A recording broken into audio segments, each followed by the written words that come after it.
Y aquí, en una tarde nublada, en el bar Sportmancito, en Avenida Montevideo, entre 4 y 5, Partido, municipio de Berisso, estamos con Jorge Dercos. Muchas gracias, Jorge, por estar aquí. Lucas, un agradecimiento a la invitación. Muchas gracias. Jorge desde ya es un hombre prolífico, tiene un historial, un currículum muy amplio. Has sido diputado provincial, senador, iniciaste una radio por allá por los 90, FM Difusión, 500 cosas. Si querés decir alguna más. No, con eso estamos. Lo importante, vos decías lo de la radio. La radio en Berisso, la primer radio de Berisso, que es la que nosotros recuperamos, FM Difusión, los creadores fueron Tino Ortiz, que era el que hacía toda la parte artística, y Rubén Soular, que hacía toda la parte técnica, y empezó a funcionar en la calle 15 el 8 de agosto de 1988. Que hizo su primera transmisión, la primera radio de Berisso, que oficialmente salió al aire, fue en la casa, en el garage que tenía Rubén Soular, en la calle 15, entre 162 y 163. ¿Y el equipo a qué distancia transmitía, recordás? Al que podía. 2, 3 kilómetros. Por tal vez 10, no sé. Después esa emisora la compra cuando el cable en nuestra ciudad aparece, que el cable fue una inversión que se hizo con gente de Berisso, comerciantes, distintos personajes de nuestra ciudad, personajes en el buen sentido, no en el mal sentido. Personas de nuestra ciudad, se construye el cable y compran a Rubén Soular. Ya Tino Ortiz había fallecido, lamentablemente un accidente, un trágico, y le compran a Rubén Soular la emisora, que cambia de nombre. Pasa a llamarse FM Open. Nada que ver. Open. Okay. Una tonalidad inglesa con una vinculación más a lo que era repetir el esquema de los grandes medios de comunicación nacionales y no rescatar lo que debe hacer, en nuestro parecer, un medio local, que es rescatar la vida de lo que sucede en nuestra comunidad. El cable es comprado en los 90 por, primero fue el grupo Telefe y después, termina siendo hoy propiedad de Cablevisión. Y claro, los nuevos propietarios les interesaba el tendido del cable. Cablevisión hoy Flow, ¿no? Flow, Grupo Clarín. Grupo Clarín. Por si hay algún despistado, digo. Compran. Y entonces quedaba la FM, que no le interesaba. Y allí aparecimos con Cecilia, mi compañera Cecilia Viñasco, que hacía rato que teníamos la inquietud, las ganas de tener un medio de comunicación para que pudiera reflejarse la vida y el sentir de una comunidad. Y nos hicimos cargo de la emisora ya por el 93-94. Hoy viva, transmitiendo. Hoy sobreviviendo en la Argentina de Milei. Ok. Jorge, adivino, apuesto que tu apellido al principio me sonaba, siempre hacemos un inicio, ¿no?, aquí en el programa respecto a la infancia, el apellido, la ascendencia, todo esto que son las 20 y tantas, 27, 28 comunidades migratorias, generalmente de Europa, que llegaron aquí a Berisso a principios del siglo XX. Adivino que tu apellido puede ser griego. No, mucha gente cree que es griego. Es de origen croata, mi papá era croata. Europa del Este o griego, eslavo, sí. Eslavo. Y mi familia tiene, digamos, se podría sintetizar en sus pasaportes lo que fue la historia de los países que están ahí en la península balcánica. ¿Por qué? La región de donde nacieron mis abuelos, que son los primeros que vienen a la Argentina, vienen como ciudadanos del Imperio Austrohúngaro. Ok. Mi abuelo pelea, mi bisabuelo pelea en la Primera Guerra Mundial, bajo las órdenes del emperador del Imperio Austrohúngaro. Vienen siendo yugoslavos a la Argentina y todos se mueren siendo croatas. Después que estalla Yugoslavia y que las 5 provincias que habían dado origen a esa confederación, o sea, Yugoslavia nunca fue un país como la Argentina, como Bolivia, como Paraguay. Sí. Siempre fue una construcción política, emerge después de la Segunda Guerra Mundial, se conjuga el liderazgo de Josep Broz, que se llamaba Tito. Tito, el mariscal Tito. El mariscal Tito, el nombre 30, 40 años gobernando, no sé. Claro. Tito es el que logra amalgamar los países balcánicos, sí, que eran las 5 grandes regiones: Eslovenia, Croacia, Serbia, Bosnia y Montenegro, con la provincia autónoma de Kosovo, y conforman esa federación que se llamó Yugoslavia, que significaba Pueblos Unidos del Sur, pero nunca fue un país, ¿no? Es más, creo que el único lugar donde se sigue reivindicando Yugoslavia es en Berisso, porque no existe en ningún lado. Datazo. Lo cual me parece ya dicho atemporal. Aquí, ya dicho atemporal. Aquí en Clásico Radio Sportman, ese es el nombre del programa, creo no lo dije. Es ya atemporal. Mencionado aquí, esta es la 11ª emisión, ya vamos por 11 programas. Berisso es el único lugar donde sigue existiendo Yugoslavia, debido a que en la fiesta del inmigrante tenemos un stand con los colores, la bandera y la palabra que dice Yugoslavia. No existe. Hay mucha gente que aún hoy en día se siente yugoslava y no serbia o croata. Por ejemplo, uno de ellos es el filósofo conocido, Slavoj Žižek. Él cree que él se siente yugoslavo, dice, no quiere ser, no sé si es croata o serbio, Žižek, de qué región. Pero bueno, aquí en Berisso sobrevive Yugoslavia. Bueno, pero el caso de mi familia fue esta. Sí. Imperio Austrohúngaro, luchando con los malos, tu abuelo. Te tocó de ese lado. Murieron siendo croatas todos. Sí. Y de parte de madre se da la contracara. Por un lado el apellido carece y tiene pocas vocales, ¿no? Sí. Fruto de lo que son los idiomas eslavos y cómo se escribe. Y del lado materno es Agüed, que son descendientes de sirios. También ahí se da una cuestión también paradójica con nuestra ciudad, porque todos dicen sirio-libaneses, ¿no? Sí. No existe. Esto fue lo mismo que Yugoslavia. Después de la Segunda Guerra Mundial existieron por muy pocos años una confederación de estos dos países, de Siria y Líbano, que se llamaba la República Sirio-Libanesa, que después de 5 o 6 años cada uno recuperó su autonomía y volvió a ser Siria y el Líbano. Que si mal no pero entender, quedó, viste, bollando. Sí. Que si mal no creo entender la historia, Jorge, hay mucho de fenicio en el Líbano, ¿no? ¿Puede ser? No me animaría a decirlo. No te animarías a decirlo. No, digo Confederación Fenicia-Siria, me parece, o Fenicia-Persa, me parece por ahí más correcta. Bueno, esta cosa pero Persa tiene que ver más con de los Irán, estados modernos, ¿no? Con Irán que con el Líbano. Aunque cercano a Siria. Muy parecidos, pero no tienen nada que ver.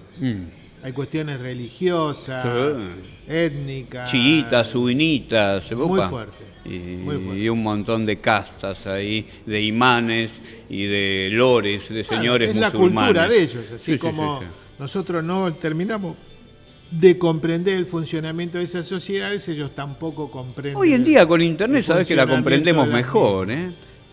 Sí, se va profundizando. La cultura es la cultura, que es la que marca el ritmo de los pueblos.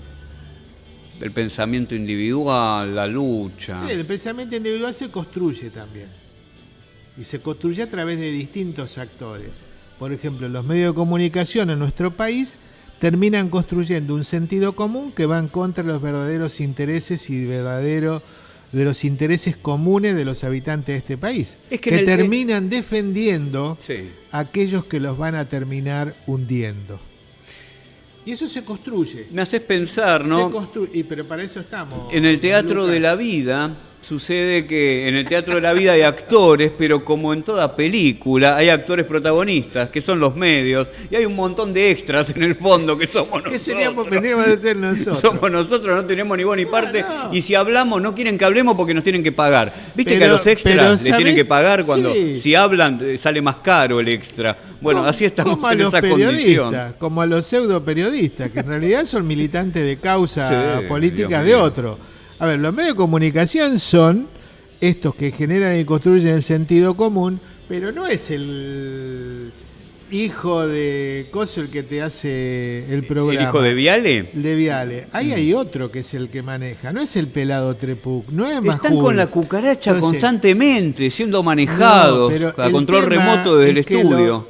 El tema es que en este siglo XXI lo que construye el sentido común es el poder real, y el poder real necesita estos instrumentos para generar y adormecer la posibilidad de reacción de cualquier sociedad. Entonces, estos medios de comunicación en realidad están al servicio de un poder mucho más grande que ellos y actúan para controlar y dominar nuestras sociedades en tándem.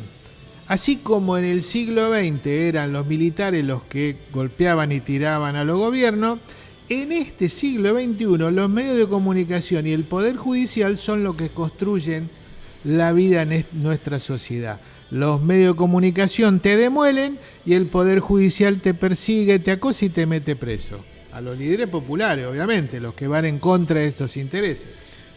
¿Sabés que hay algo que tenemos en común? El poder duro, los medios, los empresarios, el poder blando, el soft power, que es el pueblo. En el bar Sportman no le vamos a modificar la vida. No, hay algo que todos tenemos en común y que es que necesitamos divertirnos y de vez en cuando necesitamos consumir una cerveza rica. Walrus auspicia este encuentro, esta tertulia en Clásico Radio Sportman. La podés conseguir aquí en Berisso y un poquito en La Plata, también más allá, también en Ensenada. Cerveza.walrus en Instagram. Gracias Germán, gracias Marcela, estoy aquí disfrutando. Ya me sirvo un vasito. Métale. Y me regalo una botella para hoy a la noche. Bueno, tengo media. No, don Lucas. Hable con la producción, don Lucas. Tenemos que hablar con la... Marcela, necesito otra, Marcela. No, claro, bueno. Que cada invitado se lleve a su casa para compartir con la familia un souvenir del programa. No hay nada mejor en este mundo que pensar sobre geopolítica, poder duro y poder blando, tomando una rica cervecita, y si es artesanal, mejor. Y de Berisso, mejor. Cervecería.walrus en Instagram. Bueno, Jorge... ¿Te gustó cómo lancé el chivo, vos que estás en comunicación y eso? Está bien, ¿no? Bueno. La remamos juntos. La remamos juntos. Bueno, sabés que yo sé por dónde empezar. Tu infancia, ahora me decís en qué calles naciste, dónde estuviste, a qué escuela fuiste, y después vemos si tomamos la vertiente de la comunicación y la política, cómo empalmamos estas dos cosas en tu vida, que es muy importante.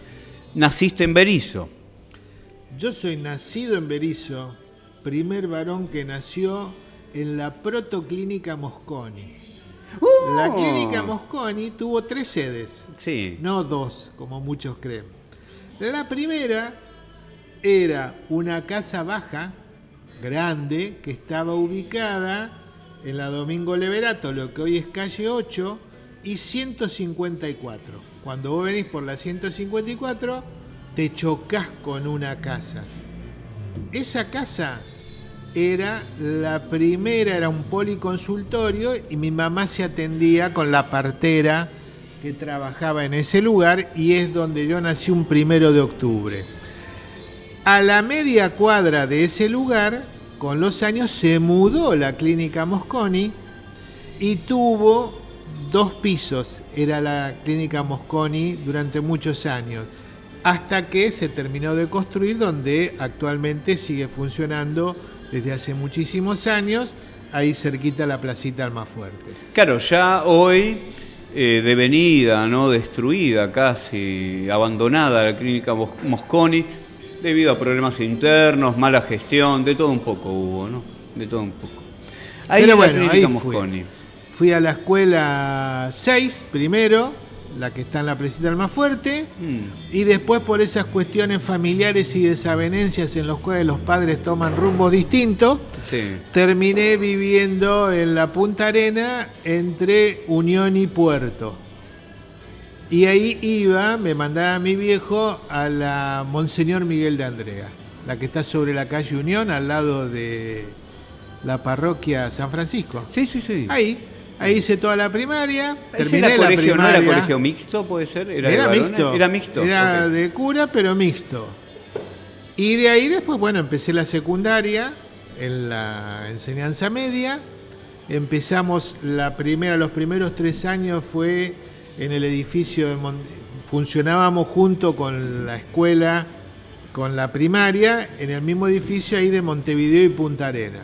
Hasta que se terminó la construcción de donde está hoy la escuela, que ahí empezamos a cursar cuarto y quinto, lo hicimos ahí en la escuela Raúl Scalabrini Ortiz. En tu faceta de infante en primaria, antes de los 10 años, ¿recordás alguna cosa, algunas travesuras, algún local?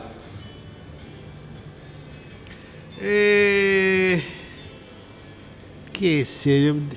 Uno, a ver, por recordar, el tema de ¿Algún recordar, comerciante, inmigrante que hablaba cruzado y al que molestaban o jodían? No era. A ver, éramos, en aquel momento, había los chicos, lo que sí teníamos que uno nota distinto a lo que puede suceder, yo lo veo con mi nieto. Yo a los 8 años, 9, iba solo a la escuela, caminando, a la mañana. Hoy los chicos de 8 o 9 van con sus padres, no van solos a las escuelas. Entonces, ese matiz, esa diferencia, creo que se nota. Los chicos teníamos, me parece a mí que había más autonomía en cuanto a la movilidad que teníamos. Estamos hablando de la década del 60. Ir a jugar a la casa de un amigo o hacer los deberes a la casa de un amigo, ir a jugar al campito. En aquella época también vos pensás, íbamos a pescar a la Progreso al fondo, ¿no? Que estaba todo descampado, no es lo que es hoy la Progreso, la 18, toda esa zona. Sí. Hoy densamente poblada, en aquella época eran los campos, ¿no? Después uno decir ¿qué se acuerda? Me acuerdo perfectamente cuando explotaron los 3 barcos. ¿En qué año? Me han hablado de explosiones aquí. 68, 69. Daniel Rittner, no sé si lo conoces, me mencionó de unas explosiones. Fueron 3 barcos que explotaron un domingo a la noche o un lunes a la noche. Y me acuerdo perfectamente de eso, porque mi papá tenía una estanciera y veníamos de Punta Lara el domingo. Y paró a la entrada del puerto y miró que estaba lleno el puerto de barcos. Y esos comentarios que te van quedando. Y mi hijo dice, mirá la cantidad de barcos que hay. ¿Qué quilombo se puede armar si le pasa algo a uno de estos? ¿Justo ese día? Por mis hijas. Fue así, siempre, viste esos comentarios que te quedan. Y no me acuerdo si fue o esa noche o la otra noche que explotaron los 3 barcos. Que era el Cutralcó, San Blas y el Islas Orcadas.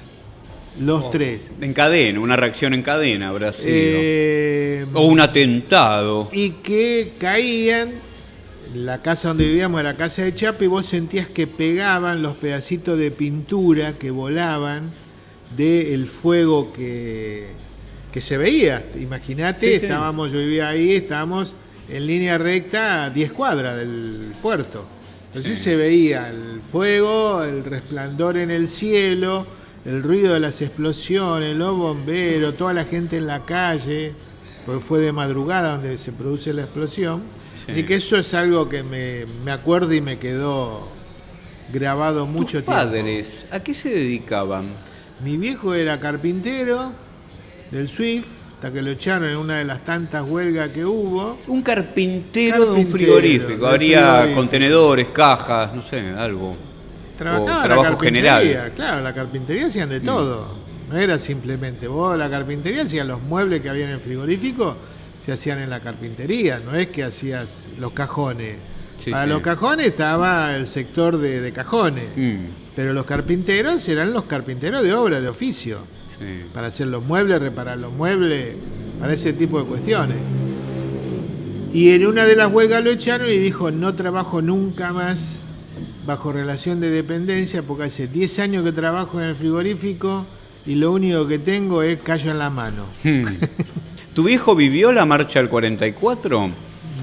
44 no, 45. 45. Mi viejo se acuerda de eso, pero era muy chico también, tenía 10 años. No es que fue ni protagonista ni nada, se acuerda, sí, muy pequeño. Pero tenía 10 años en el 45. Y lo vio, fue lo testigo. Vio, él se acuerda, lo vio, el movimiento, sí mis abuelos, sí mi abuela, pero él era chiquito. No es que se subió y fue... Sí. No, se acuerda del movimiento, ver la gente pasar, se acordaba de eso. Pero no se inventaba ni vendía que había sido protagonista. Porque viste cómo hay muchos que sí, que se quieren meter en la historia infructuosamente, tal vez por falta de méritos personales. Pero bueno, pero no fue el caso. Y después de eso puso un negocio de... Empezó a desarmar casillas. Ahí le agarró la carpintería. Empezó a desarmar casillas y su primer trabajo grande fue desarmar el Club Almafuerte. El Club Almafuerte... Era de madera. Que era de madera. Llama una licitación para desarmar, porque sí. Iban a construir lo que es hoy la sede de material, de 2 pisos, claro. Todo. Y necesitaban desalojar. Así que se presentó una licitación y presentó 110.000 pesos comprar el derecho a desarmar y llevarse todo lo que era... No, pensá que estamos hablando de la década del 60, 110.000 pesos. Estaba pensando, era una ¿no? Moneda, la paridad cambiaria. No era una cifra fácil. Pero tu viejo ya era autónomo, tal vez, ¿no? No, mi papá tuvo la suerte que conocía a un abogado para el cual le había hecho muchos trabajos en su domicilio, Jorge Chúa, que después fue detenido, desaparecido durante la dictadura, y que le salió de garante en este banco para que el Banco Provincia le diera el préstamo. Un emprendedor, tú. Para pagar la licitación y desarmar el Club Almafuerte. Y con los años, bueno, Jorge Chúa fue abogado de los presos en la década del 70 y lo detienen él viajaba a Trelew, toma el vuelo en Aeroparque, pero nunca bajó en el sur. Es un desaparecido. Es un desaparecido, uno de los 130 que hay en nuestra ciudad. Nunca apareció su cuerpo. ¿Vos lo conociste? Sí. Lo conociste, él era amigo de tu viejo. Sí. ¿Tu papá políticamente? Porque después estas cuestiones van desarrollando vínculos de amigos. Claro. De familia. No éramos familia, pero después mi papá no fuimos de vacaciones con él y su familia, con Chúa y su familia. Yo fui muy amigo del hijo más chico, que muere en un accidente en Europa. El hijo más chico de Chúa muere en un accidente en Europa y nosotros éramos compañeros de escuela, de salida, de venida. José se llamaba. Vecino. Y vivían en la Progreso y 158, la anterior a la entrada al frigorífico, que en esa época era la única casa de material que había sobre la Progreso, una de las pocas que había sobre la Progreso. Y había puesto una fábrica, puso la primer fábrica de conservas y mermeladas de nuestra ciudad. Un tipo muy emprendedor, muy emprendedor. El padre había sido un almacén ahí sobre la 8, sobre la 9, los Chúa, muy conocido en los 20, la década del 20, el 30. Y tenían esos terrenos ahí en la Progreso, que imagínate cuando habían comprado esos terrenos en la década del 20, del 30. No había nada. Absolutamente. No había nada. Nada. Nada de nada. Sin embargo, Bueno. había 15.000 puestos de trabajo. Y con los años, bueno, termino la anécdota. Sí. Chuga construye, digamos, de La Plata, donde tenía su casa y el estudio, termina construyendo en los terrenos que era de su familia, en La Progreso, se viene a vivir acá, Sí. arma esta fábrica de conserva, funda un diario que tenía las oficinas Ok. en Montevideo y calle Punta Arena, casi Punta Arena, tenía ahí lo que era la redacción. Y políticamente militó y defendió siempre a los dirigentes luchadores, tanto gremiales, políticos, peronistas de izquierda, nunca hizo distinción de eso y de hecho trabajó con abogados muy prestigiosos y muy reconocidos como Eduardo Luis Duhalde, en Capital Federal, que después fue funcionario de Cristina, con este abogado que ahora se me hace una laguna, que fue asesinado, que era diputado nacional, Ortega Peña. No me Tenían suena. en la Avenida de Mayo el buffet que defendían este tipo de causas de aquel momento. Tu papá, el amigo de tu papá, evidentemente tenía un pensamiento y una vida política. ¿Tu papá? Mi viejo era peronista toda su vida. ¿Militante? No. Pensante. Pensante. Pensante. Somos pensantes Nunca con peronistas, pero producción. nunca con la derecha peronista. Siempre tuvo una mirada muy distinta a lo que fue la burocracia sindical Sí. y la burocracia política. Sí, del el problema es peronismo. cuando Siempre uno- fue muy crítico de algunos de esos dirigentes. Jorge, el problema es cuando uno cree estar con la izquierda peronista y se da vuelta y se vuelve a la derecha. Después, bueno, esas son los vaivenes. Anécdotas de los 90. Bueno, tu adolescencia, ¿no? Primaria por acá, en las escuelitas, en Anchorena. ¿En tu adolescencia te digo, has pisado la Nueva York? Sí, sí. ¿Has Yo jugado? siempre- ¿Te yo has siempre desarrollado allí? Nací, viví y me reivindiqué bericense. Por lo tanto, toda mi vida tiene que ver con Berisso y este es mi lugar. Jamás se me ocurriría irme a vivir a otro lugar. Opa. Y esto lo digo siempre y ya los que me conocen de otros lugares conocen este cuento. Sí. Porque están los que te dicen, ¿vos dónde sos? Y yo soy de Loma de Zamora, de Banfield, de Quilmes. ¿Dónde viví? En Caballito, en Sí. Barrio Norte.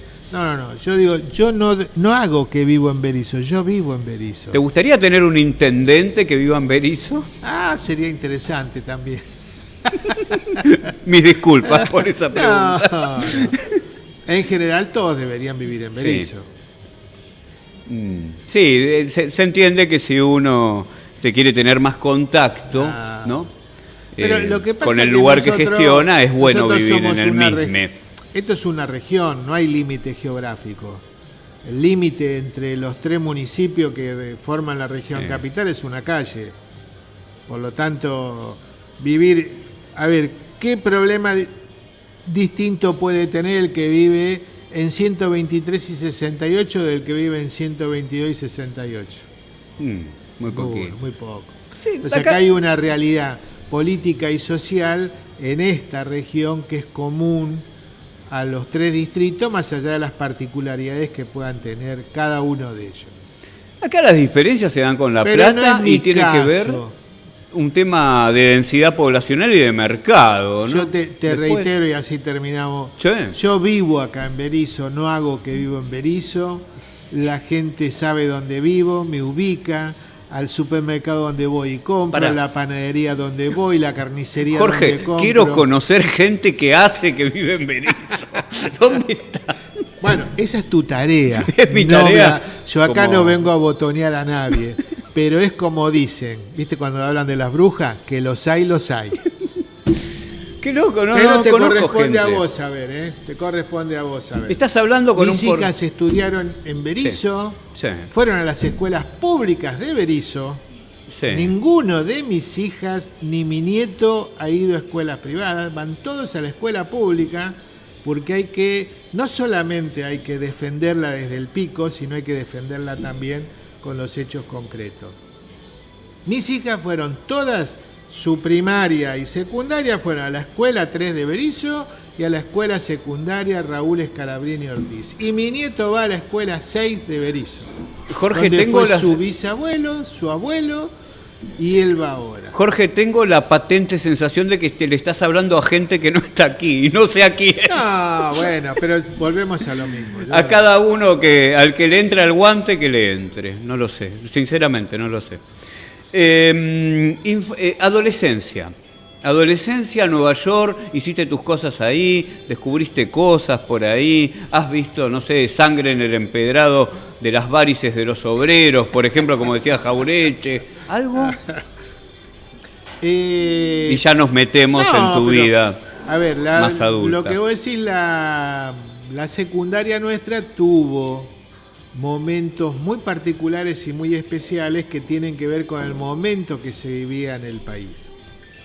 La década del 70 en el país fue una década muy particular de muchos hechos trascendentes en la historia del país.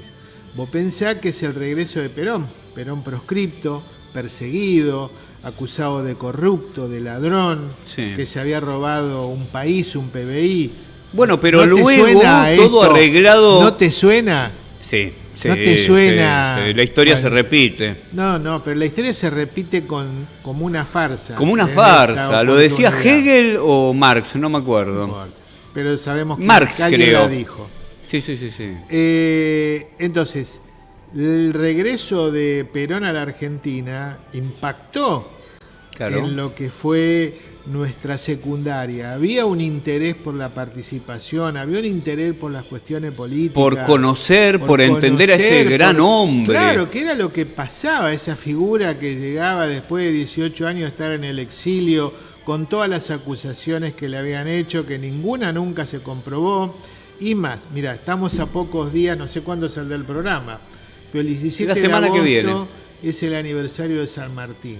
San Martín nunca pudo regresar a la Argentina precisamente porque los progenitores de los que condenaron a Perón y condenan a Cristina fueron los mismos que persiguieron a San Martín, que terminó en el exilio acusado también de corrupción. Me hace recordar a Rosas también. Rosas también. Bueno, vos fijate, jamás volvió. Todos aquellos un tipo que nos defendió ante los franceses. Todos aquellos que han marcado una impronta, que han significado algo en la historia de nuestro país, han intentado ser eliminados, desterrados. Siendo perseguidos, desterrados, exiliados y todos acusados, poco más, un poco menos, de las mismas cuestiones. Esto es también como para que nuestra sociedad piense vaya con su pensamiento un poco más allá de la zanahoria que le ponen por delante.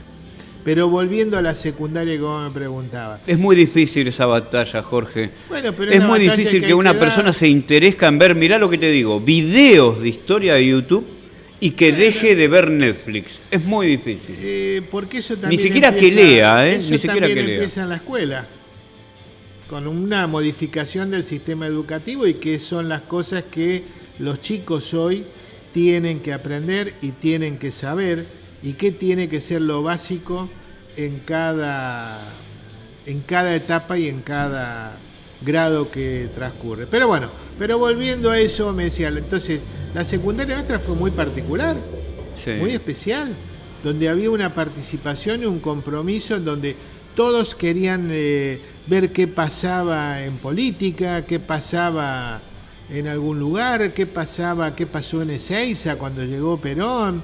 Bueno, todo eso movía y fue generando una participación de muchos de los compañeros y compañeras de la secundaria que hace que hoy, por ejemplo, la escuela secundaria de nuestra ciudad de Berisso tenga entre exalumnos, hay muchos que han sido detenidos, desaparecidos o asesinados, de la Escuela de Enseñanza Media número 1, de la Escuela Industrial, de la Escuela de Arte.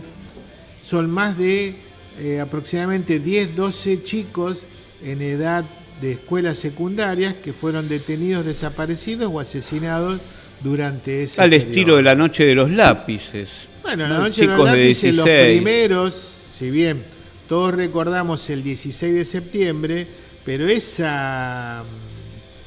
la persecución a los adolescentes que habían conformado la comisión que lucha por el boleto secundario, uno de los primeros que desaparece es Domingo Cáceres, un chico de la calle Villa, que vivía en la calle Villa San Carlos, estudiaba en Bellas Artes el secundario y en la Escuela de Arte de nuestra ciudad, y fue una de las primeras víctimas de la Noche de los Lápices, que fue el 6 de septiembre de ese año. Y después se fueron concatenando. Del 6 llevaron a 2 compañeros de este Cáceres y se fue haciendo la cadenita que termina con el 16 de septiembre y con la redada más importante y más grande de ese día. Pero la Noche de los Lápices empezó con la primera detención, que es Domingo Cáceres, un chico que vivía en la calle Villa San Carlos, y que este año, aproximadamente en esa fecha, vamos a descubrir en la esquina de donde vivía, ahí en la Montevideo, entre 27 y 26 bis, en la calle, una placa recordatoria de su figura. Esto te ha tocado muy fuerte en tu vida, debido a que tengo entendido que has escrito un libro al respecto, ¿no? El libro se llama Las vidas que nos faltan.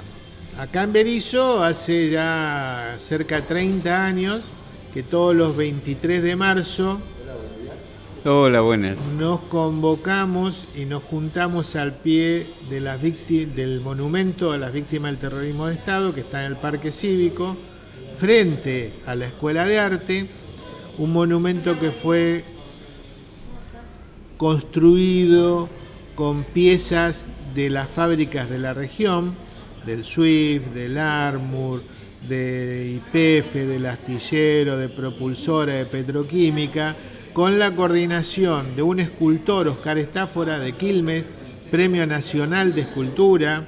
Sus obras están distribuidas en muchos países del mundo, un capo en nivel de la escultura, que fue el que coordinó la tarea con distintos compañeros y trabajadores en aquel momento, en el 95.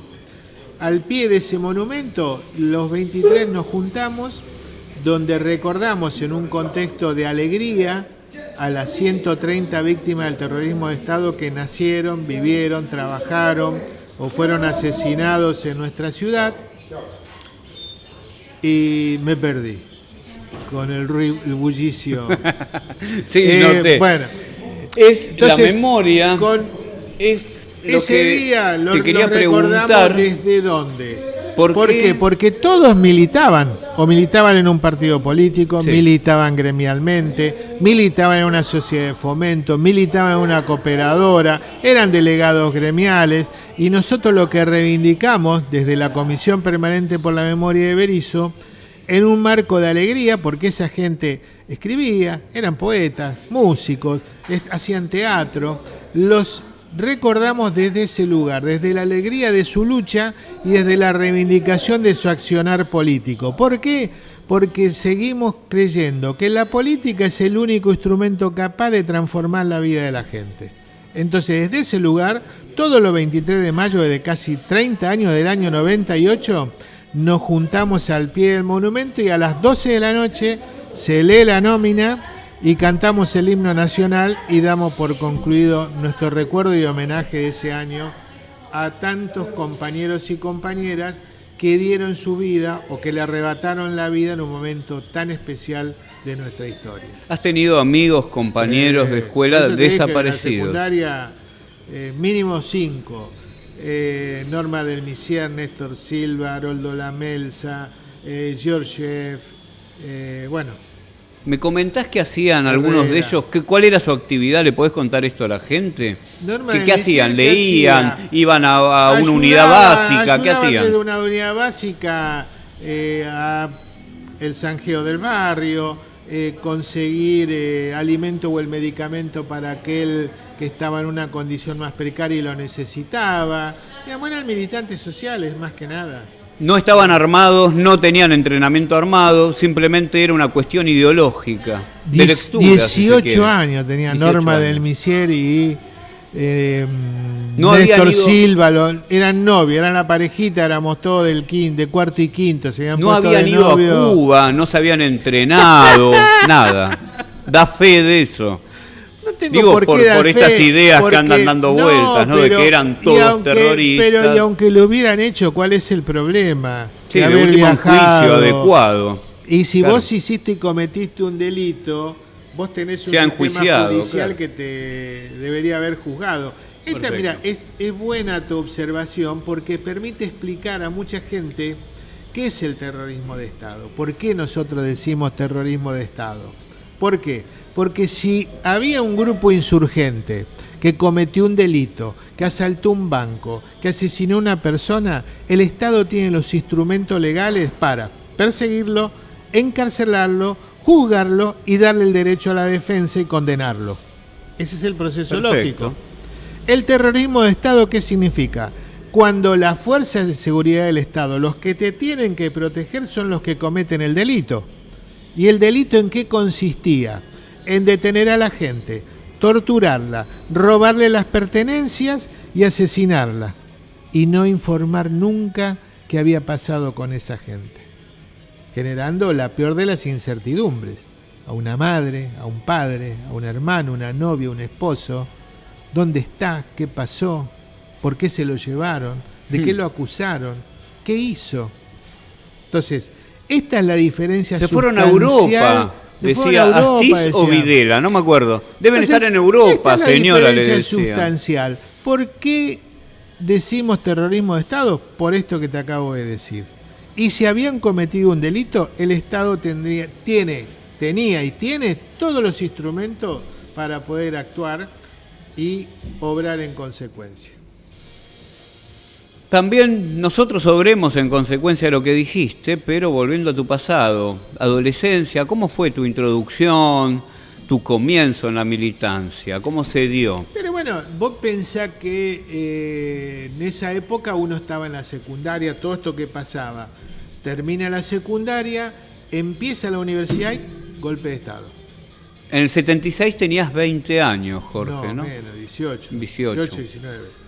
Justo que terminaste universidad, golpe Y de empezó Estado. el golpe de Estado y se acabó toda la cuestión política, Sí. ¿no? Entonces, uno tuvo compañeros que fueron víctimas de ese terrorismo de Estado, que ya no están más, fue testigo y vivió en carne propia parte de lo que fue esa represión, vivir condicionado a lo que uno podía decir, a lo que se podía hablar, a dónde podías ir o a dónde no podías ir, cómo te tenías que vestir, qué largo debería tener tu pelo, digamos, uno vivió esa etapa en la adolescencia, en ese tránsito entre la adolescencia y lo que es una persona adulta, ¿no? Ir en el colectivo y que te bajen, te hagan bajar, te paren contra una pared, todo el mundo documento, y si no tenían documento te llevaban presos y vaya a saber qué pasaba después, y que no te hubieran incluido en una lista que le habían encontrado a otra persona porque ahí ya estabas medio boleta o medio destinado a desaparecer también. Gente que bajo tortura pronunciaba el nombre de sus amigos, tal vez. Por tirar algo, por tirar decir algo. porque a ver, para que yo siempre digo, ¿quién está en capacidad para de que alejen la picana de su cuerpo. ¿Quién está Sí. en capacidad de juzgar a una persona en esa circunstancia referente a lo que hace, cuando nunca pasó por esa circunstancia? ¿No? Porque es muy fácil decir, no, porque este dijo y que... No pero hay es que cuestión estar, de botonear, es cuestión de decir quiénes son, con quién estás. Y vos le decís tus amigos bajo tortura. ¿Qué vas a hacer? Permitime el hacer un ratón ejercicio. Mickey. Permitime hacer un ejercicio de comunicación, una prueba. ¿Otra Jorge. más que la cerveza? No, para el sub 40. Yo tengo un solo amigo fallecido de todos los que tuve. Murió debajo de la ducha de un paro cardíaco. Mirá vos, qué tontera, ¿no? Ahora, si ese solo amigo que tuviera, yo supiera, para el sub 40 hablo, para los que no vivimos esto, si yo supiera que vinieron las fuerzas de seguridad, policías, militares, con un auto, entraron a su casa, lo arrebataron y nunca más lo vi, tendría una indignación encima. Viviría eso. Me lo robaron a Juan Carlos, me lo sacaron, me lo desaparecieron. Él desapareció por causas más o menos naturales. Pero para el sub 40 quiero hablar. No sabemos lo que es que familiares y amigos desaparezcan porque viene gente del Estado y la arrebata de la casa y de tu vida. Bueno, aquí Jorge sí lo sabe. Son cosas que primero no deberíamos haberla vivido como sociedad. Y en segundo lugar, para todas las familias que tuvieron que atravesar por ese trance, realmente ha sido muy, pero muy traumático y muy doloroso. Para los hijos también. Sabés que yo soy porteño, ahora te comento, está enlazado con esto. Yo soy porteño, nací allí, y cuando era pequeño, en la década de los 80, 90, sobre la calle Corrientes y Jean Llorés, a cuadras del Abasto, había por cuadra 2 o 3 negocios que vendían muebles usados. Eran los muebles de los desaparecidos, eran las pertenencias de la gente que había desaparecido. Ya llegado a los 90 desapareció la compra y venta de muebles usados. Era todas las cosas que habían robado y andaban dando vueltas por ahí. Puede ser, no han dejado atrocidad sin cometer.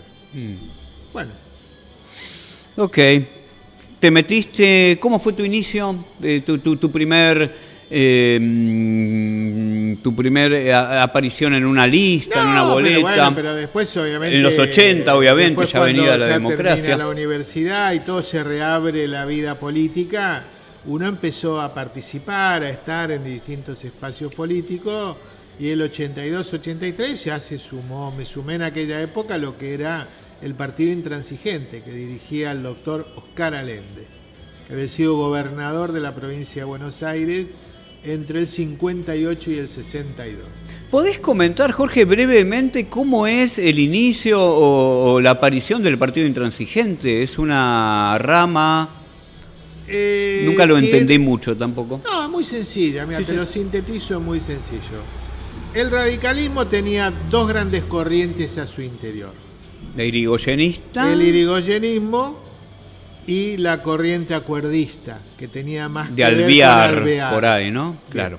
Estas 2 corrientes, a lo largo del la federal tiempo, y la unitaria, si se quiere, fueron consolidando. Sí. Hasta el año 57, en donde hay un cisma entre aquellos que colaboraban con lo que era el golpe militar que había derrocado a Juan Perón, y los que entendían que había que respetar la voluntad popular y que había que convocar elecciones y que el pueblo en última instancia decidiera qué hacer o no hacer. Este es el origen de la decisión radical transformada.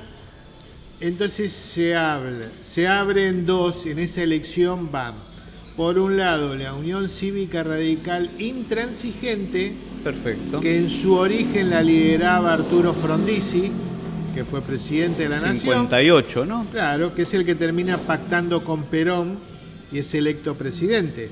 Sí. Y la Unión Cívica Radical del Pueblo, que es la que lidera a Ricardo Balbín, el ala más conservadora en aquel momento. El Partido Intransigente es una escisión de esta rama. Bueno, ¿y qué pasó después? En la década del 70, y ya terminando el proceso, que empieza nuevamente la vida política, el ministro del Interior, ante una impugnación que hace, en la década del 70, había que presentarse a elecciones para el 73. Entonces, como el ministro de Interior era Monroy, que era de origen radical y respondía al radicalismo del pueblo, impugnan el nombre de Unión Cívica Radical Intransigente. ¿Y qué deciden en aquel momento? Que intransigente lo podían usar, no Unión Cívica Radical. Que la Unión Cívica Radical la podían usar solamente estos que derechos de copia y reproducción, ¿no? Y entonces los dirigentes de aquel momento dijeron, bueno, si lo único que nos quedó es lo intransigente, seremos el Partido Intransigente. Claro que sí, muy bien, muy bien. No sé si responde, perfecto, pero sí. En síntesis, ¿no? Obviamente buenísimo, que en el medio sí, muy bien. Pero se entiende. Vos no te fuiste con el peronismo Apuesto porque estaba Luder, probablemente. Te metiste en la Unión Intransigente. Era muy difícil, era Luder, era Lorenzo Miguel, era la burocracia sindical, Sí. era una cosa, era Herminio. Oliste eso y te fuiste al PI. Digamos, era una cosa, una melange muy especial, muy particular. Había todo un acuerdo con el sector militar para la amnistía, para olvidar todo lo que había pasado. Y bueno, eran otros momentos y otras circunstancias también. Pero bueno, a la hora de empezar y todo, en aquel momento muchos jóvenes entendíamos que el PI era un espacio nacional, popular, de izquierda, que el mensaje de Allende convocaba a los sectores vinculados al peronismo, a la tradición irigoyenista. Sí. Y entonces, bueno, era Y vos muy... transitaste por el partido intransigente hasta que en los 90 te encontrás Y después, con un cuando nuevo viene la movimiento que crisis es el de- Frente la crisis, Grande. En los 90, obviamente, los 90, después del menemismo, empieza un reagrupamiento de distintas fuerzas políticas, distintos sectores gremiales, con Pino Solanas en provincia, con Chacho Álvarez en capital, y en la elección del 93 decidimos convocar un Frente Grande opositor. Y más o menos como Eso quedó fue. con la intransigencia, cuando hubo que inscribir, ¿cómo lo escribimos? Y metele Frente Grande. Claro. Y así fue Y quedó el Frente como Grande. quedó. Una idea, no diré que es totalmente bericense, pero los bericenses tuvimos mucho que ver con el... Con la creación del Frente Grande. No, con la creación va de suyo, con el nombre que terminó... ok.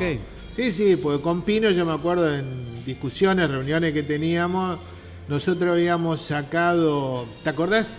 Bueno, por ahí vos no te acordás, pero en aquella época se usaba mucho Clase 81, 44. enviar tarjetas de salutación de fin de año, Ujú. ¿no? Y entonces yo en aquel momento era diputado, muy joven, el más joven que había en aquel momento en la Cámara. ¿En y qué me año? acuerdo que en el año 92, antes de que usáramos lo de el Frente Grande, la tarjeta, por suerte el archivo lo conservo, en el año 92, nuestra tarjeta de salutación era para construir un Frente Grande opositor, ¿no? Que nucleara, digamos, que pudieran confluir las distintas luchas que había en aquel momento en un gran frente político, social. Eras para diputado por el confrontar- PI. Exactamente. Ok. Con... Y el PI entró en esa época, también entró en una crisis, porque estaban los que terminaron quedándose con Menem y los que terminamos formando el Frente Grande. Sí, bueno, de hecho fue así también un poco. Y los que terminamos confluyendo y conformando el Frente Grande. Claro, ser parte del partido intransigente y unirse con Menem es ser intransigente con los intransigentes. Mamita, estar ahí y volver a Menem, qué cosa. Bueno, Pero todo sí, tiene esas sí, cosas. Sí, la política es así. Bueno, Lo que marca la política no son los discursos, sino las acciones. sí, A el ver, dinero también marca la política. Hoy Margarita Stolbizer te Sí. dice que es opositora, pero termina votándole todo a Milei. Entonces, Dijo que no se dio cuenta bueno, hace poco. pero Y yo pequé digo de para que inocente, traiga- dijo. picó de inocente. Le juro que dijo eso. Un político que dice que fue inocente. Sí, increíble. Bueno, Bueno, pero así fue. 95. Y ahí se conformó y se terminó El de candidato armar del el Frente Grande, yo sé que fue Bordón, me acuerdo. Sí, señor, Octavio Bordón Álvarez, puede ser. Sí, señor. Y usted no ¿Lo sabe porque conociste? no vi- pero, ¿cómo no? Desapareció de la política, don Bordón. En aquel momento yo formaba parte del equipo de campaña nacional y fui con Bordón al interior también. Hicimos la campaña, yo me había quedado dentro del esquema, lo tenía parte de la provincia que coordinaba la campaña y de las provincias del interior estaba a cargo del Chaco. Hicimos una gira por el Chaco que fue apoteósica con Bordón, Sí. grandes camionetas abiertas y la gente fue realmente un fenómeno. Un fenómeno, era un dirigente muy importante que provenía del peronismo, Sí, que se había acercado a lo que era el Frente Álvarez de Chacho Álvarez. Entonces eran dos figuras. ¿Qué salió del ala dualdista, Bordón? No, ¿De acá de provincia? No, nada que ver. ¿No? Bordón venía, la provincia de Mendoza siempre tuvo Mendoza. dirigentes que trascendieron el ámbito provincial. Sí. Puricelli, me acuerdo que fue uno, Claro. también fue gobernador. No, Bordón por peso fue propio, otro, entonces por se peso impuso, propio. claro. Pensá que la provincia de Mendoza es una provincia muy importante dentro del conjunto de las provincias de nuestro país. 3 minutos para reivindicar a Bordón, que no le importa a nadie, pero bueno, es un personaje olvidado de la historia. Claro, como ha perdido las elecciones ante un menemismo muy potente en el 95, digamos, para entender a Bordón, ¿estaba más cerca de Néstor o de Massa o de Sergio?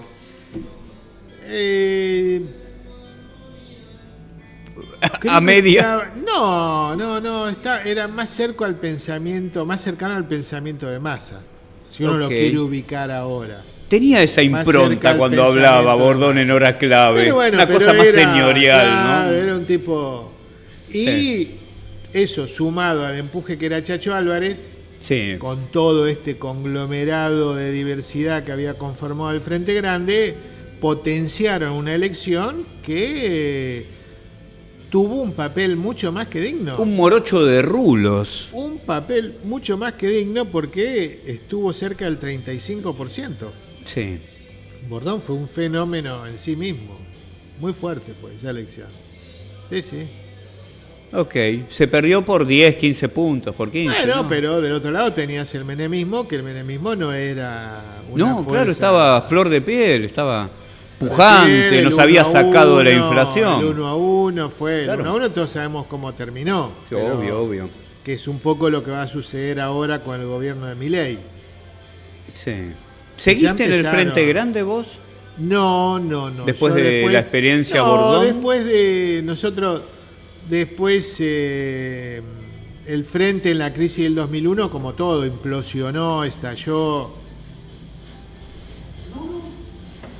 Quería ver el tiempo.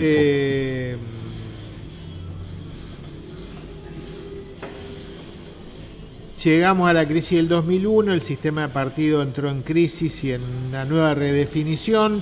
Pero a vos te agarró afuera esa crisis. Nosotros ahí en esa época seguimos con el Frente Grande, estuvimos en el Frente Estabas Grande. en el Frente después, Grande. Sí, después tuvimos un periodo de recuperación, los máximos dirigentes se fueron todos, Chacho dejó de hacer política. Claro, pero en el 99 ganaron. Bueno, Pero estamos hablando después de eso y al final, vos me estás preguntando ya después qué pasó.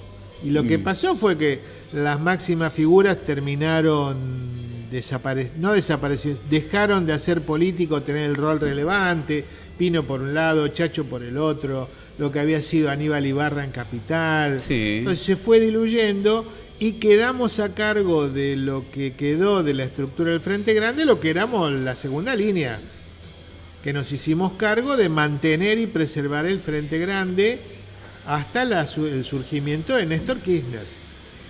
Lo mantuvimos, sigue vivo todavía. Yo después me fui del partido, incorporamos gente, con Eduardo Sigal, a Mario Seco lo incorporamos al Frente Grande en su momento. Mario Seco comienza en el Frente Grande. No, Mario Seco tiene una vecinal con la cual es intendente y nosotros empezamos a conversar con Eduardo Sigal con él durante bastante tiempo hasta que él finalmente decide, después de estas pláticas que teníamos en la oficina de él, firmar la ficha de afiliación e incorporarse al Frente Grande.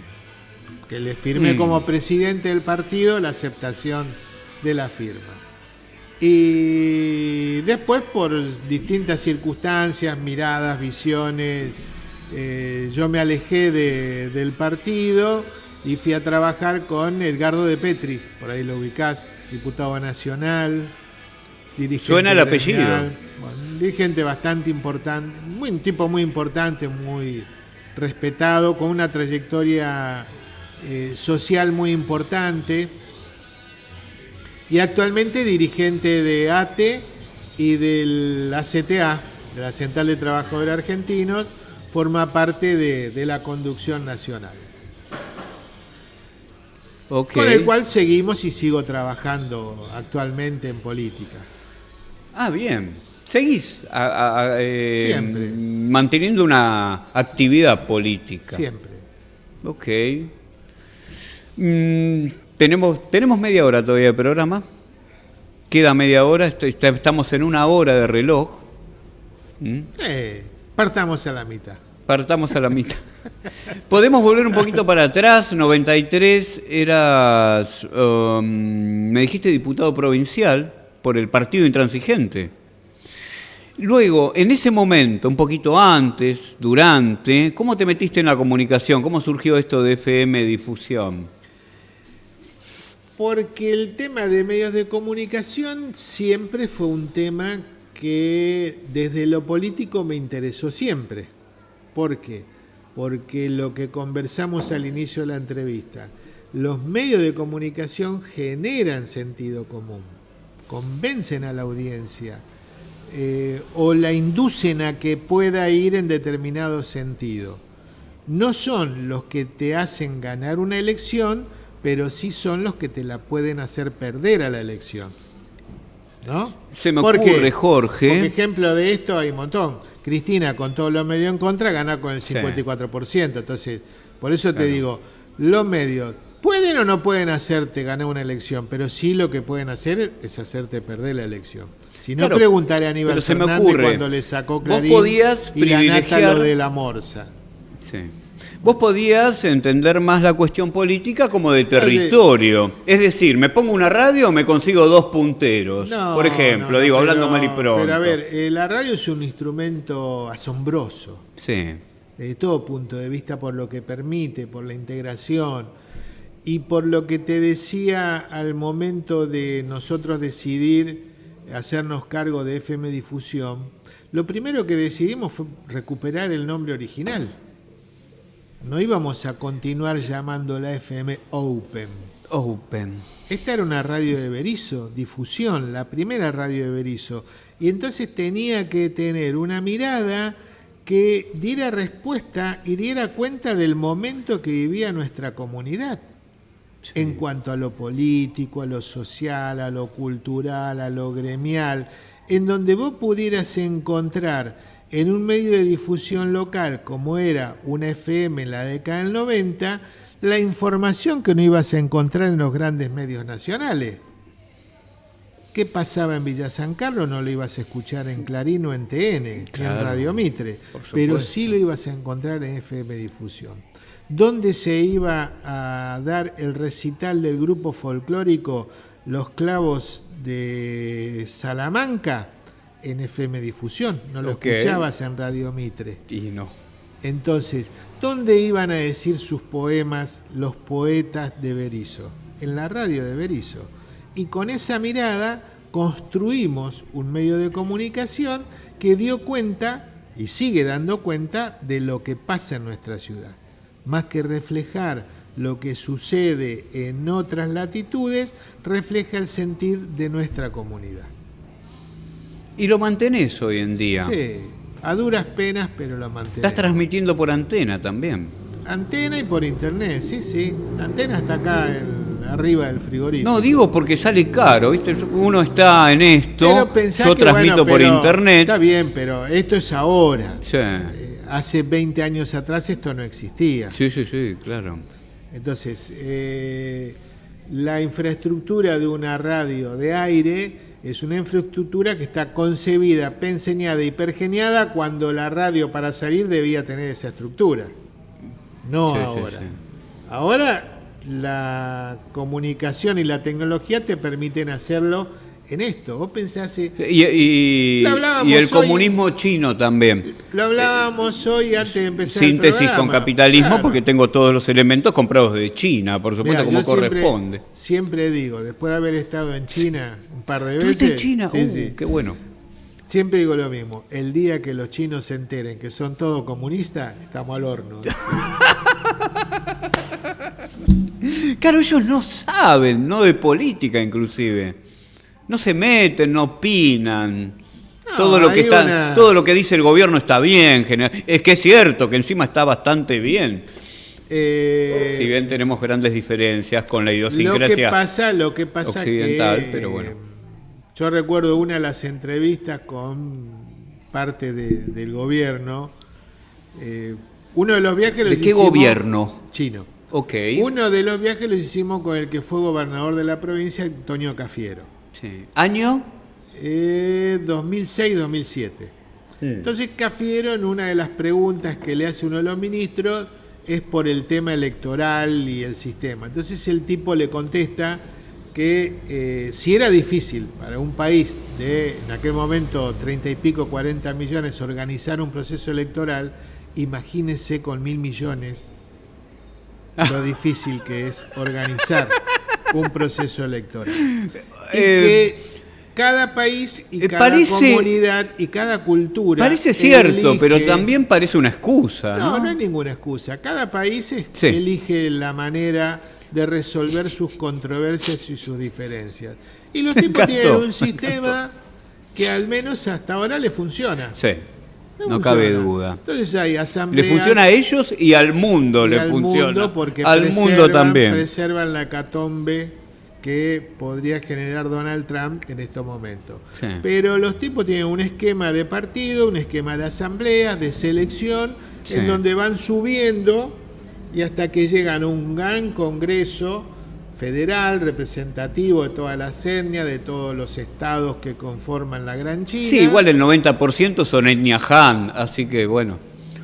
Y terminan eligiendo lo que es el buró, la mesa de conducción del país, y esa mesa termina eligiendo quién es el secretario general, que termina siendo en este caso Xi Jinping. Para darle una pequeña explicación al asunto, digo ¿A yo. los tipos le funciona? Le funciona. Digo yo, espero no equivocarme.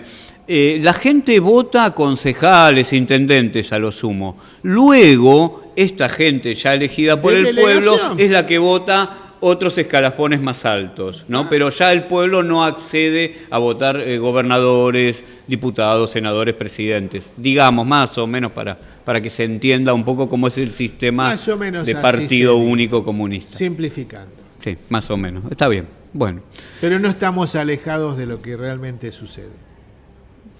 ¿qué es? Esto que estás diciendo vos, estoy reafirmando y acompañando ok. tu razonamiento. Que lo que estás diciendo no está muy lejos de lo que efectivamente De lo que sucede. sucede, claro, está bien. Sí, porque la gente tampoco se anda preguntando qué pasa Los en China, detalles. lamentablemente. La gente últimamente no se pregunta mucho nada. Le dan respuestas sin que haya preguntado, inclusive. Mamita, qué quilombo eso, ¿eh?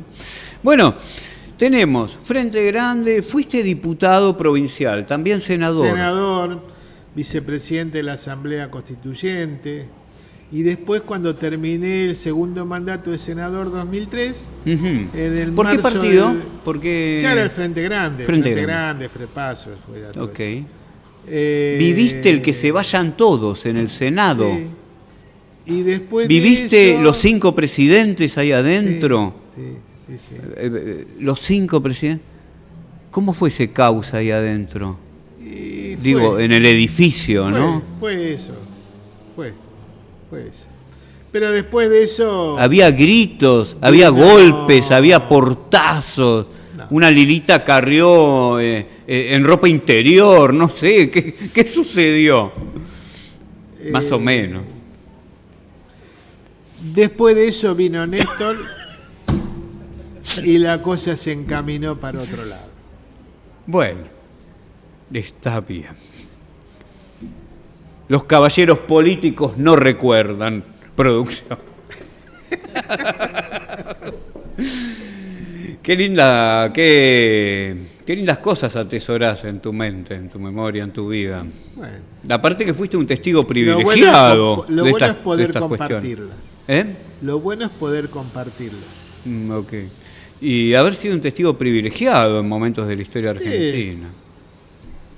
Sí. Bueno, último momento, último, ya, Dígame. últimos 15 minutos. Actualidad, ¿no? 2003, senador, Frente Grande, Después, luego un paso, 2004, un en paso marzo del casi 2004, obligado estuve en y Cancillería. pragmático al nestorismo, digamos.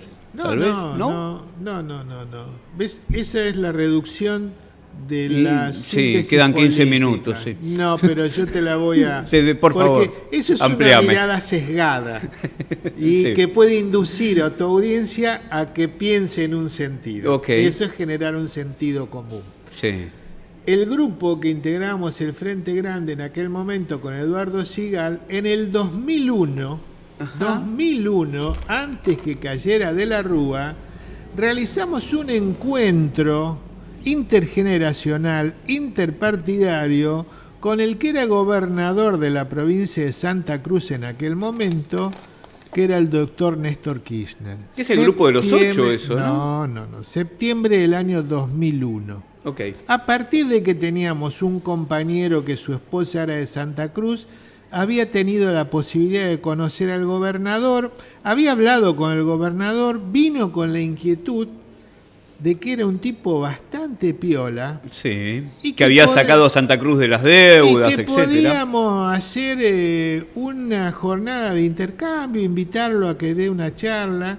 Y así fue, septiembre del 2001 organizamos un encuentro en Mar del Plata con Néstor Kirchner. Septiembre Del 2001. Antes del abismo. Antes del abismo y de cualquier 30 otra metros antes de diciembre. Después de la crisis del 2001, y ya con Néstor decidido a recorrer el país, sí, ¿no? Cuando después se convoca las elecciones internas, nacionales Dualde, después de Costequi y Santillán, convoca las elecciones.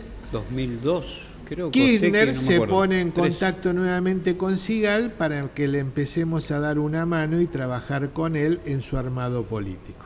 Con Sigal. Y vos, bajo. Y nosotros trabajamos con Sigal, éramos el Claro. mismo grupo. Pero el que tenía la relación, el que había tenido más cercanía había sido Eduardo Sigal. Ustedes provenientes siempre del Frente, Frente Grande, Grande. digo, para recordar un Y poco. así fue como nos incorporamos en el 2002 a trabajar en la primera propuesta de Néstor Kirchner cuando empieza a caminar el país para ser candidato, aún no se sabía para qué, pero que iba a ser candidato.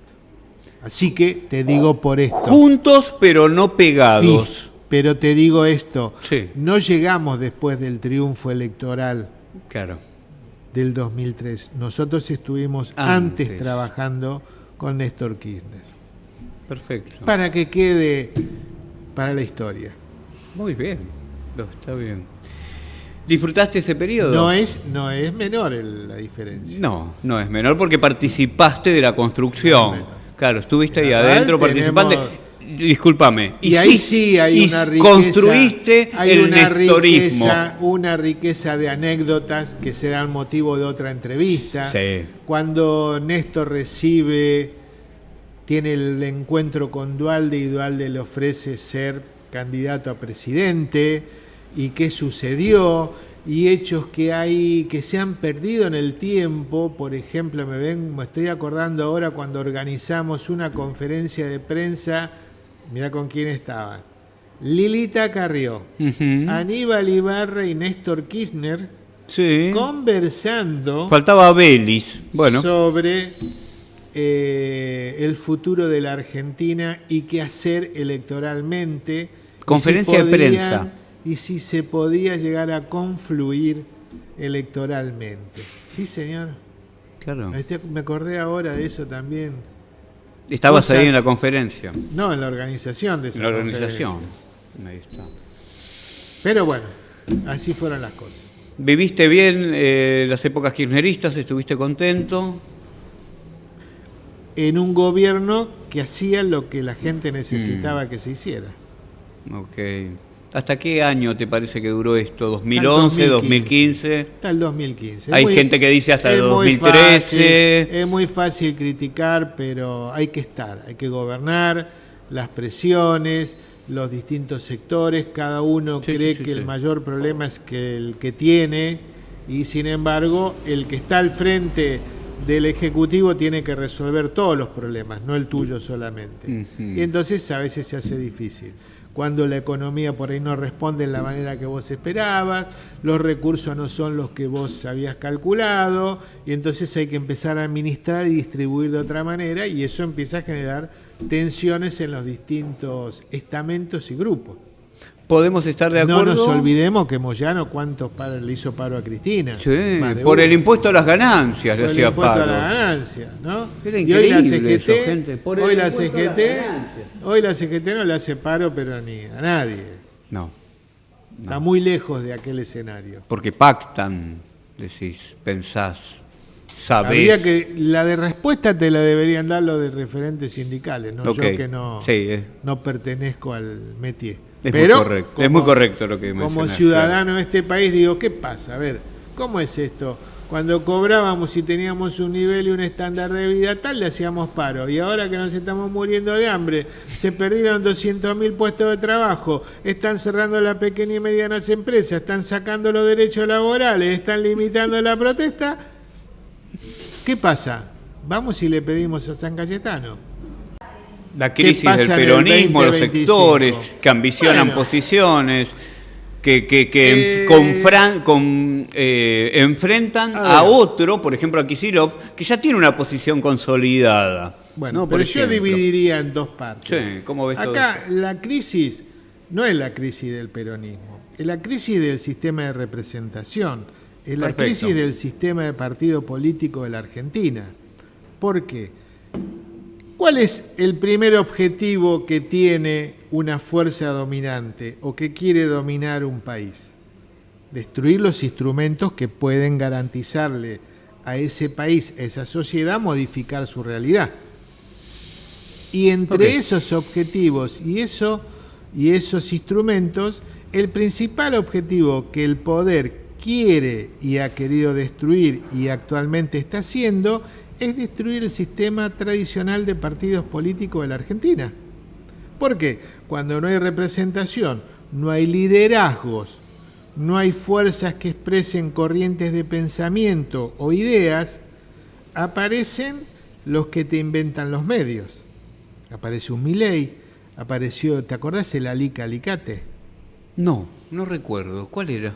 El que está, pero el empresario que es dueño de Chango Más, No, Narváez.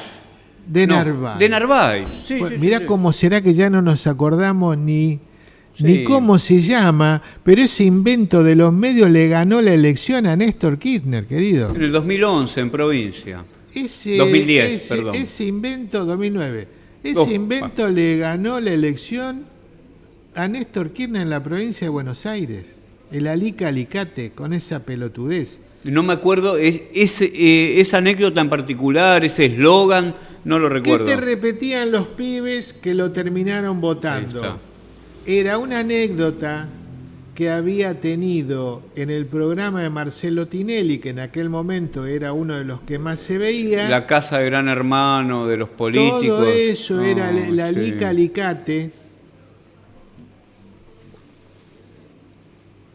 Una frase que los chicos te repetían y decían, ¿a quién vas a votar? Alica Alicate. Así como decían la motosierra y voy a destruir a la casta, en aquella época era Alica Alicate. Entonces, el poder que quiere, destruir los instrumentos que permiten cambiarle la vida a la gente. Y entre esos está la política y sus referentes. Por eso se instrumentan acciones para deslegitimarlos, para descalificarlos, se construyen acusaciones que la mayoría termina en la nada, o son poco probables, o se inventan pruebas y se los empieza a perseguir judicialmente, Laufer. se los persigue, se los encarcela, son obligados a exiliarse, como hay muchos dirigentes latinoamericanos que se tuvieron que ir de su país, caso Sí. Rafael Correa. Entonces, todo esto forma parte de un mismo dispositivo, destruir la política y destruir los partidos políticos tradicionales. En este sentido, y no para escaparle a la pregunta que vos hacés, el peronismo vive la crisis que vive la mayoría de los partidos políticos, la crisis de representación, que no, en algunos casos, no conectan con las necesidades que tiene la sociedad argentina. Entonces, Sí. las o con los... disputas, las disputas que puede haber se dan en todos los espacios. Cuando hay necesidad de conformar listas, la pelea por los espacios en esas listas no es un problema del peronismo, es un no un problema, ni siquiera es un problema. Es algo que ocurre naturalmente, porque la disputa por el poder interno de un partido, por la representación, se da en esos términos. Y acá esto se vio agravado por un error de la dirigencia política, no ya solo del peronismo, sino de toda la dirigencia política argentina, que fue suspender las PASO, que eran las primarias abiertas, simultáneas y obligatorias para todo el mundo, que hubiera permitido que los distintos posicionamientos se pudieran saldar democráticamente, ¿no? Sí. Entonces, con la excusa del gasto, del tiempo, del ahorro, entramos en esto que estamos viendo ahora, que va a culminar en estas horas, que es cómo terminan armadas las listas, no del peronismo, de todos los partidos, porque hay problemas en la Libertad Avanza, hay problemas en el PRO, hay problemas en el radicalismo, hay problemas en la izquierda, hay problemas en el peronismo para ese armado. ¿Por qué? Porque se suspendió el instrumento que hubiera permitido saldar esas diferencias, que eran las elecciones internas. Lo Perfecto. Cual no termina de saldar las discusiones internas que tienen los distintos partidos. ¿Por qué? Porque cada partido tiene discusiones respecto hacia dónde va. La Argentina va, en los próximos años, más temprano que tarde, va a haber un nuevo esquema de representación política partidaria. Sí. Hoy los partidos políticos tradicionales no responden a las ideas y a los momentos en los cuales fueron concebidos, construidos y representaban algo socialmente. Hoy son otra cosa. ¿Qué representa el radicalismo? Está toda la sensación de que la gente quiere votar un Instagramer, un influencer. ¿Por qué yo tengo ¿no? que ir a militar al radicalismo? Decime. ¿Por qué debería ir a militar yo al radicalismo? Primero, para hacer una búsqueda del tesoro y encontrarlo, porque no sé dónde está, no sé si hay un comité radical. Como, por ejemplo, nada más, ¿no? Te pongo como un como ejemplo. Aventura, te propongo militar en el radical. ¿Por qué debería ir a a militar a la Libertad Avanza? ¿Por qué debería ir a militar a la izquierda? ¿Por qué debería ir a militar al peronismo? ¿Por qué? Vos tenés que expresar algo. El discurso, tu referencia política, tiene que expresar algo, tiene que permíteme, Jorge, te lo contesto breve y concisamente lo que acabas de decir. La gente que va a militar lo va a hacer para ganar un favor, un trabajo, un dinero, una changa, o porque tiene alguna aspiración política. O por todo eso. Sí, todo eso junto.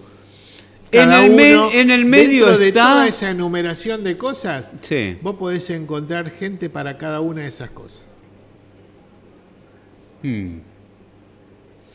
Quiero posicionar mejor lo que hago también, ¿no? Porque puedo militar. El de buena fe, estoy hablando de un afán de lucro, de ganancia, ¿no? El constante. Que va de buena fe, el que va de runfla, el que va porque necesita algo, el que va porque devuelve un favor. Sí. Todo eso está en el universo de todos, ¿no? Sí. Che, para terminar y no robarte más tiempo, ya estamos en hora y media. Me dijiste hora y media. Última pregunta, breve, 5 minutos nomás. Pero ¿sabés qué? Cuando pase un tiempo, hacemos el 2. Ah, ¿querés hacer el 2? Dale. Sí, Tengo como 3 invitados para el 2. Berizzo, ahora en la actualidad, ¿cómo lo ves? ¿Cómo te gustaría que sea? ¿Qué pensás de esta dirigencia?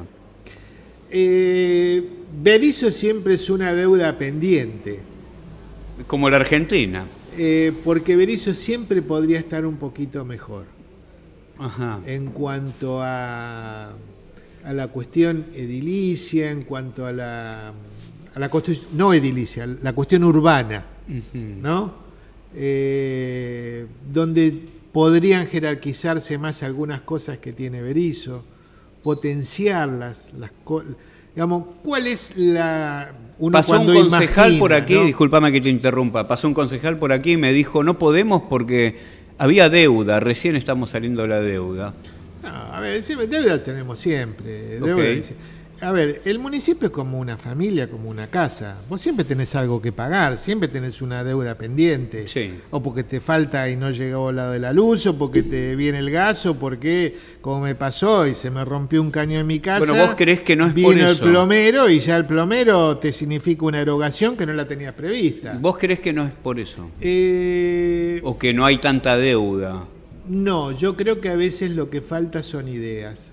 Ideas para proponer, para encontrar, valorizar lo que tiene esta comunidad y poner en valor lo que nosotros podíamos ofrecer. Ideas para que muchos que no conocen nuestra ciudad vengan y se acerquen a nuestra ciudad. Ideas y trabajo, entonces. Desde. Gestión, Porque trabajo, acción. La gestión y las ideas te generan como repercusión secundaria trabajo. Si yo tengo una manera de llevar turistas a la isla más ágil, más rápido, te pongo el ejemplo de la isla, Sí. más rápido, más fácil y con más periodicidad, no que tengo que esperar 2 horas que llegue un transporte, y llego a la isla y tengo donde atender a la gente, donde la isla está limpia, no es un basural a cielo abierto, y la puedo mostrar. Entonces yo tengo que puede venir gente del conurbano, hago una gran campaña de difusión para que la gente del conurbano, de otros lugares, venga a disfrutar el delta bericense. Preparo una infraestructura mínima. Bueno, acá Como 3 restaurante. cuadras tenemos el río, ¿no? Génova y Pero por eso Montevideo. te digo, Al lado bueno, hay una infraestructura mínima, una casita que dice turismo. Turismo. Nunca bien. había nadie Y ahí, que- pero a y nadie. que- y Nunca que había tiene- nadie, y no que sé para qué tiene- sirve eso. Y que tiene un cartel que dice Embarcadero Ciudad de Berisso cuando el embarcadero se llama Haroldo Conti. Ok. Y que hace 3 años que pusimos un cartel que no sé, o lo sacaron, ¿no? Pero lo que se ve es Embarcadero Ciudad de Berisso. Cuando el embarcadero se llama Haroldo Conti, en homenaje al gran poeta argentino, víctima del terrorismo de Estado, detenido, desaparecido, que tenía una casita en la isla Paulino y Claro. venía a la isla Paulino. De hecho, la última publicación que hace Haroldo Conti en la revista Crisis es una crónica sobre la isla Paulino. Sí. Bueno, Es así. Bueno, Bueno. coincidís con que esa casita, no sé qué pasa con no eso. sé qué pasa porque no. Y- A ver, tampoco voy a cargar las Sí, tintas sí. sobre lo que no conozco. Claro. Pero vos me preguntaste qué haría, entonces se me ocurrió como un Ideas ejemplo. y gestión. Pero Gestión es acción, gente, no es solo. acciones de qué sé yo, de eso. Sí. Se me ocurrió lo de la isla como un elemento rápido de respuesta a tu pregunta. Y con lo que vos dijiste estoy pensando, digo, Jorge, hay ideas que son baratas, ¿no? Que no importa que haya alguna deuda, algún problema en el tesoro de Berisso. Hay ideas muy baratas, ¿no? Pero, Para llevar a cabo. Todo implica, hay que sentarse, hay que conversar con la gente, hay que trabajar de manera descentralizada con la Sí. gente, compartir lo que uno tiene. Pero lo que sucede es que a veces descentralizar y abrir, algunos implican que ceden poder. Cuando en realidad, desde mi mirada, mi opinión, es totalmente distinto. Cuando vos abrís, cuando vos cedés, cuando vos permitís que la gente también decida y acompañe las decisiones, todos los éxitos y los fracasos son compartidos porque son decisiones colectivas, no decisiones individuales. Cuando decide uno solo, los errores son de ese uno solo. Claro. Cuando las decisiones son compartidas, consensuadas y administradas de otra manera, los costos también son de otra manera. Ok. Así que bueno, Tenemos una segunda parte otro día, entonces.